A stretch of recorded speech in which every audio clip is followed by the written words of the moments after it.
Si tu es devant cet épisode et que tu l'écoutes actuellement, c'est que tu es sûrement une femme d'action. Le style de femme qui aime se poser des objectifs, les réaliser et qui malheureusement ne prend pas forcément le temps de conscientiser ses avancées ou même de célébrer ses victoires. Concrètement, ça nous arrive à toutes.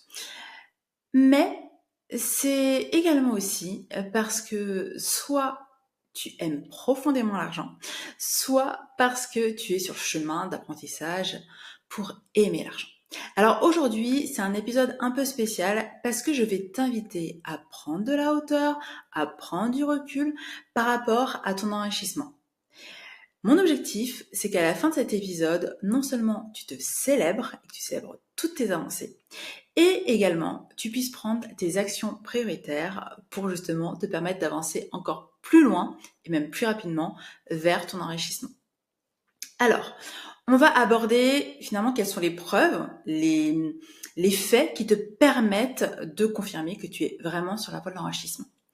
Il y a des éléments internes et des éléments externes et c'est important que tu les prennes en considération parce que les deux jouent énormément. Premièrement, c'est que tu es moins émotionnel par rapport à l'argent. Et oui, tu commences à comprendre et à intégrer profondément que l'argent est un jeu rationnel et que tu peux juste réfléchir à comment tu utilises l'argent. Alors très clairement, tu vas savoir, et c'est vraiment ce qui va faire la différence, tu vas savoir que lorsque tu utilises ton argent, eh bien c'est pour nourrir profondément tes valeurs. Donc cela signifie que tu as identifié en amont tes valeurs. Et que tu n'es pas en mode autopilote ou même pilote automatique par rapport au conditionnement que ton environnement, les personnes que tu aimes ont pu te permettre d'intégrer. Ça, c'est le premier point.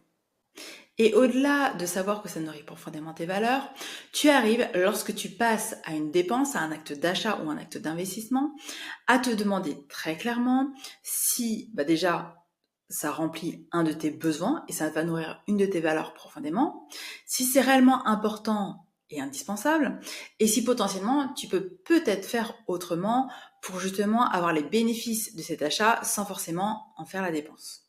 Donc là, tu es dans une démarche rationnelle. Pour chacun des éléments, je vais vraiment t'inviter à aller identifier entre 0 et 10 où est-ce que tu en es, parce que ça va permettre de savoir, ok, peut-être que là, tu as besoin de basculer un peu plus dans le rationnel et te demander comment tu peux le faire, ou est-ce que là, tu peux mettre peut-être un peu plus de plaisir dans ton rationnel, parce que tu es au top niveau et qu'en fait, là, tu es dans une situation où même tu ne dépenses plus et ça devient carrément de la douleur. L'objectif est d'avoir quand même un équilibre. Deuxième élément, c'est justement que tu as compris, tu as commencé cet amour, cette relation d'amour avec l'argent. Et oui, j'estime que c'est très très similaire parce qu'en réalité, lorsqu'on veut s'enrichir, on rentre dans une relation avec l'argent. Alors clairement, si tu as un profil plus dépensier, tu auras des ups et des downs et c'est ok, juste accepte-les, accueille-les. Quoi qu'il en soit, tu évolueras et tu iras en direction de ton enrichissement.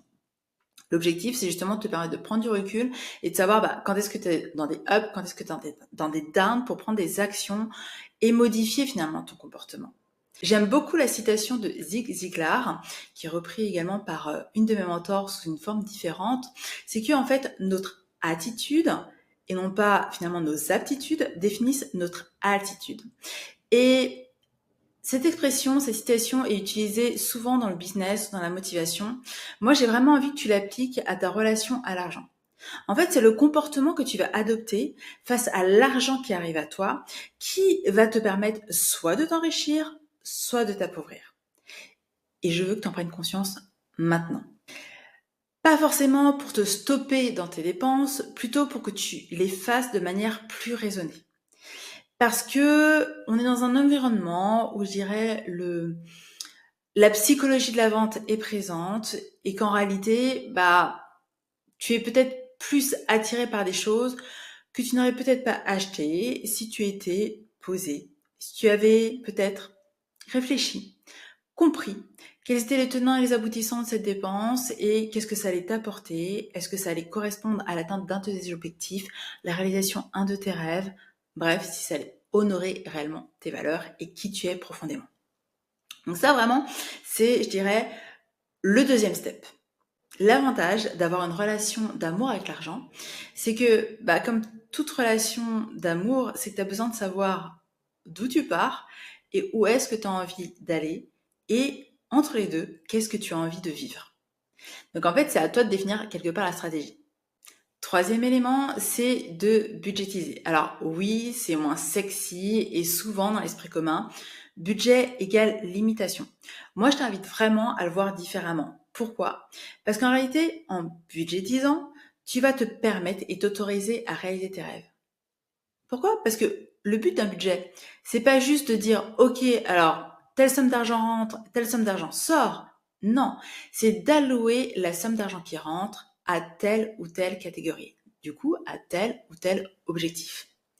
Donc, bien évidemment, il y aura tes besoins primaires, mais il y a également tes rêves. Donc, il y a besoin de savoir qu'est-ce que tu as envie de vivre dans ta vie, quels sont les rêves que tu as envie de réaliser pour te permettre d'allouer cet argent à peut-être un voyage, à des cadeaux, à une expérience que tu as envie de vivre seule ou avec les personnes que tu aimes, peu importe.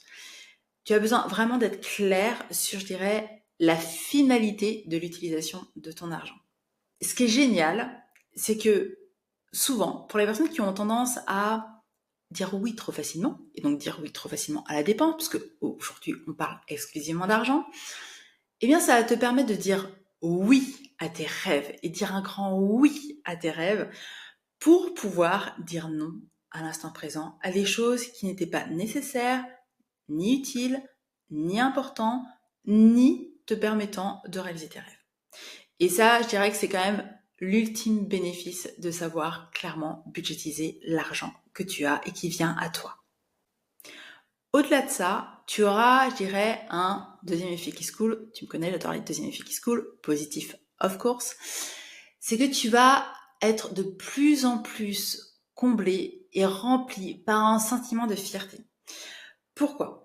Parce que la société dans laquelle on vit, clairement, elle nous invite à consommer, elle nous invite à dépenser.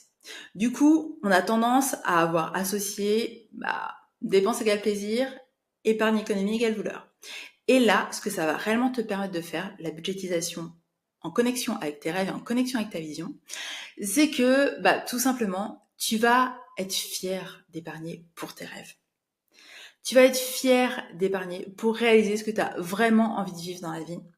Et non seulement ça va te permettre d'épargner dans le bien-être, donc tu auras moins de douleur parce que tu sais à quoi ça va servir, mais en plus, tu vas tellement être heureuse lorsque tu vas réaliser tes rêves que du coup, tu vas encore plus imprégner ce mécanisme de OK, budgétisation pour réaliser mes rêves, pour justement avoir ces expériences que je décide d'avoir, égale fierté, bonheur, bref, des émotions qui ont une vibration haute. Et c'est tout ce que je te souhaite. Donc aujourd'hui, on a vu juste 3 éléments, 3 conseils, 3, je dirais, preuves qui te permettent de dire que tu es vraiment sur le chemin de l'enrichissement. Donc, pour chacune d'elles, je t'invite vraiment à évaluer entre 0 et 10 où est-ce que tu en es pour te permettre de savoir qu'est-ce que tu dois faire après, quelles sont les actions que tu décides de poser en conscience. Petit rappel, premièrement, c'est que tu es moins dans l'émotionnel lorsque tu dépenses et plus dans le rationnel. Deuxième élément, tu es dans une véritable relation d'amour avec ton argent. Et troisième élément, tu réalises un budget, et j'ai même envie de te challenger, tu réalises un budget dans le kiff et dans le plaisir parce que tu sais que c'est pour réaliser tes rêves. J'espère que cet épisode t'a plu. S'il t'aide et que tu penses qu'il peut aider d'autres personnes, partage-le tout simplement. Et si tu ne l'as pas encore fait, je t'invite tout simplement à t'abonner également parce que comme ça, tu seras tenu informé des prochains épisodes. D'ici là, je te souhaite un excellent enrichissement et je te dis à très vite. Je t'embrasse.